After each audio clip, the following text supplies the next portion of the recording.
वध का part 2 theatre में रिलीज हो चुका है और देखिए मैंने इसका पार्ट 1 भी नहीं देखा था। मैंने सुना कि इस पार्ट 1 ने ना काफ़ी प्यार बटोरा और लोगों को काफ़ी पसंद आई, तो मैंने क्या था पार्ट 1 देखी और आज मैंने पार्ट 2 थिएटर में देख के आया। दोनों के ऊपर अपन बात करेंगे। यहाँ पे जो पार्ट 1 है, जो कि ये दोनों जो मूवी है वो ये आती है क्राइम थ्रिलर के अंदर। यानी इस तरह की मूवीज़ में क्या होता है कि मर्डर किसने किया है, कत्ल किसने किया है, ये आपको बताया नहीं जाएगा। आपको एक ही आदमी के नज़रिए से पॉइंट ऑफ व्यू दिखाया जाएगा जो इस सब की तलाश कर रहा है। धीरे धीरे उसको क्लू मिलते हैं, वो धीरे धीरे अपने केस में आगे बढ़ता है और एंड में आके आपको रिवील किया जाता है कि अरे यार मर्डर इसने किया था। ये उस टॉपिक पे तो चलती है मगर थोड़ा बहुत ये क्या करती है कि आपको पहले ही रिवील कर देती है कि मर्डर किसने किया है, क्यों किया है और कैसे किया है। ये सब आपको पहले दिखा देगी। मगर यहाँ पे ये ना मेरे को लगता है एक तरह से समाज को या कुछ पूछना चाहती है हम जैसे लोगों को कि आपने एक कत्ल किया, आपको पता था कि वो आदमी खराब है, घिनौना है, उसने कहीं गलत काम किए हैं और एक और नया गलत काम करने वाला था। फिर आपका दिमाग खराब हुआ और आपने उसको मार दिया। यहाँ पे कानून तो आपकी मदद नहीं करेगा क्योंकि कानून की नज़र में आप एक हत्यारे हो, तो आपको यहाँ पे सज़ा होके रहेगी।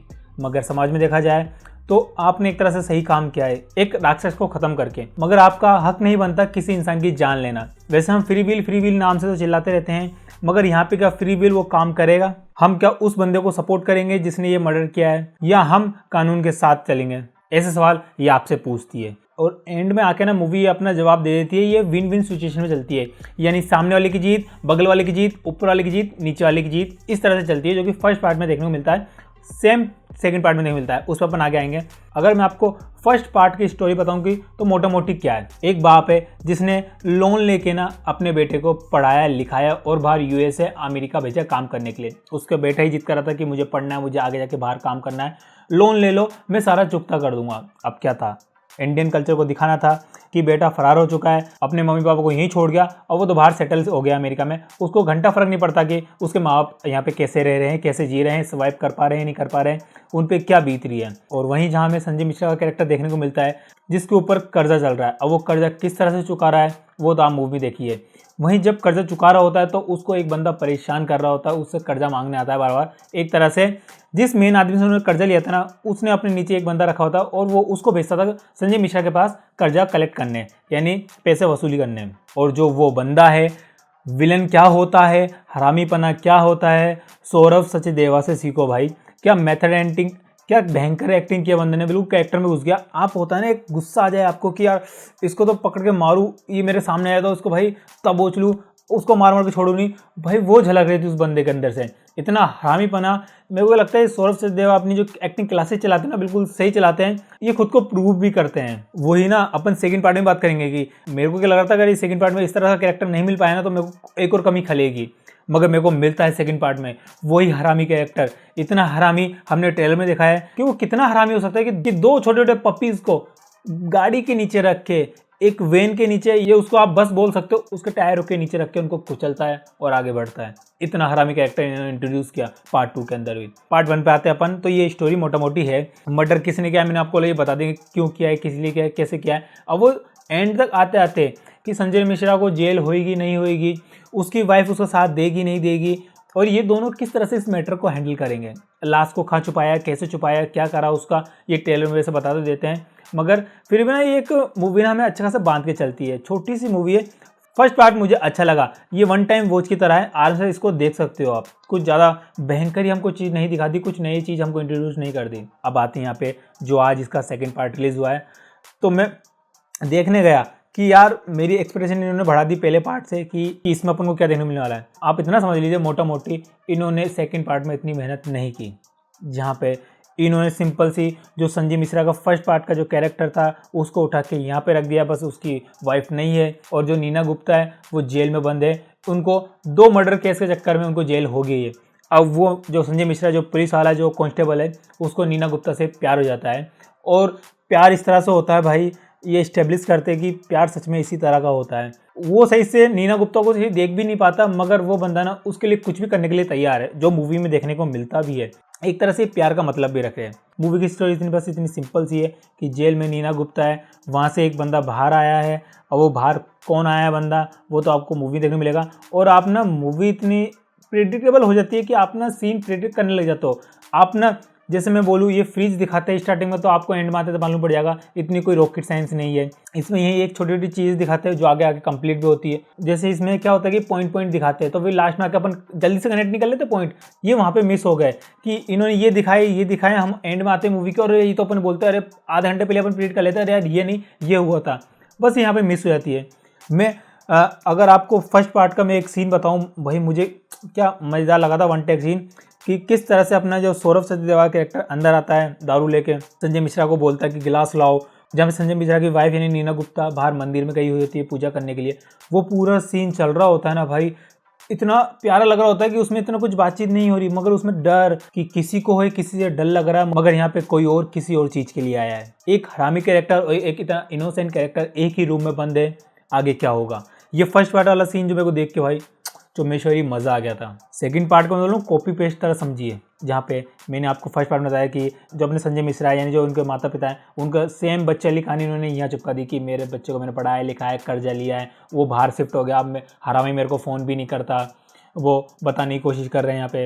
इन्होंने यहाँ पे इधर मेहनत नहीं की, मतलब इन्होंने यहाँ पे कोई नई स्टोरी बनाने की कोशिश नहीं की। ये ना एक तरह से ये ईस्टर एग या एक मेटाफोर लेके चल रहे थे अपने फर्स्ट पार्ट से, वैसे फर्स्ट पार्ट कंटिन्यू नहीं है, वो एक अलग सेपरेट है, ये अलग सेपरेट है, बस छोटे छोटे सिग्नेचर से इन्होंने यहाँ पे यूज़ किए हैं कि किस तरह से सेकंड पार्ट के अंदर हमें फर्स्ट पार्ट को दिखाया, कोई अपने फ़ोन में ही देख रहा है वो पार्ट, और वही सेम फर्स्ट पार्ट में ले लीजिए एक पुलिस वाला होता है जो कि सही भी होता है और गलत भी होता है, मतलब ग्रे कैरेक्टर होता है, वही सेम हमें यहाँ पे देखने को मिलता है, मगर हमें यहाँ पे दो पुलिस वाले देखने को मिलते हैं। एक प्रकाश सिंह जो कि दिखाने के लिए इतना टाइम नहीं देना चाहिए था, टाइम के चक्कर में अगर मैं बात बोलूँ, मैं भूल गया दोस्तों बोलना कि ये मूवी ना एक तरह से बहुत ज़्यादा खिंची हुई लेंदी लगने लग जाती है।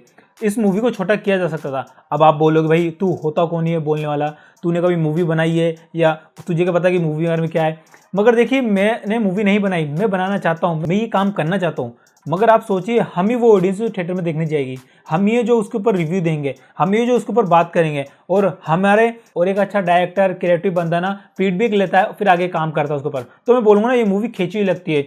इसका रीज़न ये क्या है कि ये इस्टेब्लिश कर रहे थे कि जो अपना पुलिस वाला कैरेक्टर उसको ज़्यादा, फर्स्ट वाला जो प्रकाश सिंह वाला है जो कि ऊंच नीच में विश्वास रखता है कि भाई कि वो जात पात में ज़्यादा ही मानता है कि तुम किस कास्ट के हो, सबका नाम पूछता है, फिर उस हिसाब से उससे बात करता है, और जो कि मेरे को एक टाइम पे लगा था ये ऐसा क्यों कर रहे हैं, मगर वो एंड में आके रिवील कर देते हैं। ये इतना इसको सेटअप करने की जरूरत नहीं थी, हमें ना अगर वो फर्स्ट सीन से बता देते कि ये कैरेक्टर कैसा है, तो जो एंड में आप बताने वाले हो हम फिर भी उससे रिलेट कर देते हैं। फिर यहाँ पे इधर सेकंड एक और पुलिस अफसर देखने को मिलता है जो कि ईमानदार है।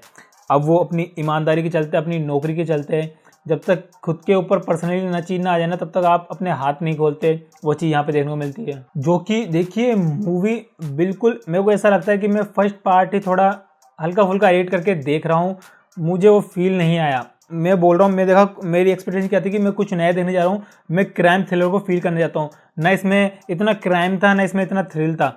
इसमें था तो फर्स्ट पार्ट से बस थोड़े बहुत टॉपिक उठाए हुए थे और थोड़ी सी हल्की सी मेहनत करके इन्होंने बनाई हुई थी। नो डाउट कि मूवी इतनी खराब है, वन टाइम वॉच है, आप इस मूवी को देख सकते हो थिएटर में देखना। वैसे भी जो वर्थ 2 है वो मूवी है 2 घंटे की सिर्फ मूवी है लगभग, तो आपका टाइम निकल जाएगा। फिर भी इनको स्क्रीन प्ले थोड़ा टाइट बांध के रखना चाहिए था। इस मूवी के अंदर हरामी जो कैरेक्टर है कश्यप, भाई वो इतना हरामी कैरेक्टर है। एक कैरेक्टर को स्टेब्लिश किया जाए ना तो इस तरह से करना चाहिए। और आपने इसका पार्ट 1 देखा था तो आप जो आपको फील हुआ था ना कि कितना हरामी कैरेक्टर है, वो सेम यहाँ पे फील होगा। यहाँ पे डबल आपको फील होगा। बड़े बाप के बेटा जो मन में आए वो कर रहा है, 60-70 साल के आदमी को मार रहा है, बताओ आप सोचो। और मैंने बोला जैसे ट्रेलर में दिखाया था कि 2 पपियों को लेकर बस के नीचे रख रहा है, कैसे वो इन्होंने इस पूरे कैरेक्टर पे जान डाल दिया, फूंक दिया। भाई कितना हरामी इसको दिखा सकते हैं ताकि जब इसको कोई मारे तो हमको दर्द फील ना हो कि हाँ भाई इसको मार, जोर से मार, कस के मार। यही सेम पार्ट के अंदर देखने को मिलता है कि वो उसको जब मारता है तो हमें बिल्कुल गिल्ट फील नहीं होता, मगर मूवी क्या करती है कि आपको एक टाइम का आगे ना गिल्ट फील करा देती है कि यार ये भी तो इंसान ही था, इसकी भी तो फैमिली थी, मानना तो नहीं चाहिए था। फिर आपको फिर दोबारा सोचने में मजबूर कर देती है, नहीं यार गलत काम किया था, मानना तो पड़ेगा यार। फिर आप सभी सोचिए कि जो फ्री विल की टॉपिक की बात चल रही है कि आप ना यहाँ पे कुछ भी कीजिए, मगर इतना कीजिए इंसानियत होके इंसानियत के दायरे में रह के कीजिए। हमने एक कानून बनाया, हमने एक सिस्टम बनाया, उसके भीतर रहते चलिए, क्योंकि हम भी एक टाइम पे जानवर थे, तब हमको कल्पना करने की आज़ादी मिली, तब जाके हम यहाँ तक पहुँचे। तो ना ये तो ना एक सवाल भी उठाती है, वो जो बंदा उन्होंने मारा है सही मारा है या नहीं मारा, ये अपना पॉइंट तो रखती है मूवी, मगर ये आपका भी पॉइंट पूछती है कि क्या है क्या नहीं है। मैंने बोला जैसे कि मूवी के एंड में आती है, विन विन सिचुएशन में पहुंच जाती है कि तेरा फायदा मेरा फायदा अपन सबका फायदा। नुकसान हुआ तो सिर्फ उस बुरे आदमी का। सेम पार्ट का कॉन्सेप्ट लेकर वो सेम यहीं पे चिपका दिया सेकंड पार्ट के अंदर। मैं बोलूँगा जो मूवी का टॉपिक है, जो इन्होंने सोचा है, बिल्कुल बेहतरीन है लोगों को समझाने के लिए, मगर उसको दोबारा रिपीट करके वही थोड़ा बहुत चेंजेस करके लोगों को दिखा देना एक अच्छा मूव नहीं है। तो मैं तो ये बोलूँगा अगर आपने पार्ट 1 देखा है तो अगर आपका टाइम है वन टाइम वॉच मूवी को देखना चाहते हो तो ये आप ट्राई कर सकते हो। वैसे सबकी परफॉर्मेंस काफ़ी अच्छी थी, संजय मिश्रा, नीना गुप्ता, अपने पुलिस वाले अफसर और बाकी सब लोगों की। मुझे कमी लगी तो सिर्फ स्क्रीन प्ले पे, इसकी स्टोरी राइटिंग पे, वही सेम मुझे कॉन्सेप्ट द्वारा रिपीटेड लगा, उस चीज़ में मुझे कमी लगी। बाकी आप मुझे बताइए अगर आपने ये मूवी देख ली या देखने का मैं सोच रहे हो, मुझे कमेंट में अपने ओपिनियन रखिए। और अगर आप मेरे चैनल में पहली बार आए तो प्लीज़ सब्सक्राइब एंड वीडियो को लाइक कीजिए। फिर दोबारा मिलेंगे सिनेमा घर में।